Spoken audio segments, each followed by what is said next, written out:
স্বাধীনতা দিবস উপলক্ষে বাংলাদেশের জনগণ ও প্রধান উপদেষ্টা ডক্টর মোহাম্মদ ইউনূসকে শুভেচ্ছা জানিয়ে পারস্পরিক সম্পর্ক জোরদার করার বার্তা দিয়েছেন মার্কিন প্রেসিডেন্ট ডোনাল্ড ট্রাম্প। বৃহস্পতিবার সকাল ৮টার দিকে প্রধান উপদেষ্টার ফেসবুক পেজে এক পোস্টে মার্কিন প্রেসিডেন্টের শুভেচ্ছা বার্তাটি প্রকাশ করা হয়েছে। শুভেচ্ছা বার্তায় ডোনাল্ড ট্রাম্প বলেছেন, আমেরিকান জনগণের পক্ষ থেকে আমি আপনাকে এবং বাংলাদেশের জনগণকে স্বাধীনতা দিবসের শুভেচ্ছা জানাচ্ছি। এই পরিবর্তনের সময় বাংলাদেশের জনগণের জন্য গণতন্ত্র, অর্থনৈতিক অগ্রগতি এবং বর্ধিত নিরাপত্তার জন্য সক্ষমতা তৈরির একটি সুযোগ এনে দিয়েছে।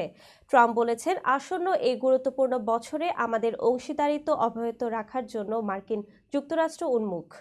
আমি আত্মবিশ্বাসী যে আমরা আমাদের সম্পর্ক জোরদার করার সঙ্গে সঙ্গে আমাদের দ্বিপাক্ষিক অর্থনৈতিক উন্নয়নকে এগিয়ে নিতে পারব এবং ইন্দো প্যাসিফিক অঞ্চলে আঞ্চলিক নিরাপত্তা উন্নয়নে একসঙ্গে কাজ করতে পারব। স্বাধীনতা দিবস উদযাপন উপলক্ষে আপনার এবং বাংলাদেশের জনগণের প্রতি আমার আন্তরিক শুভেচ্ছা গ্রহণ করুন।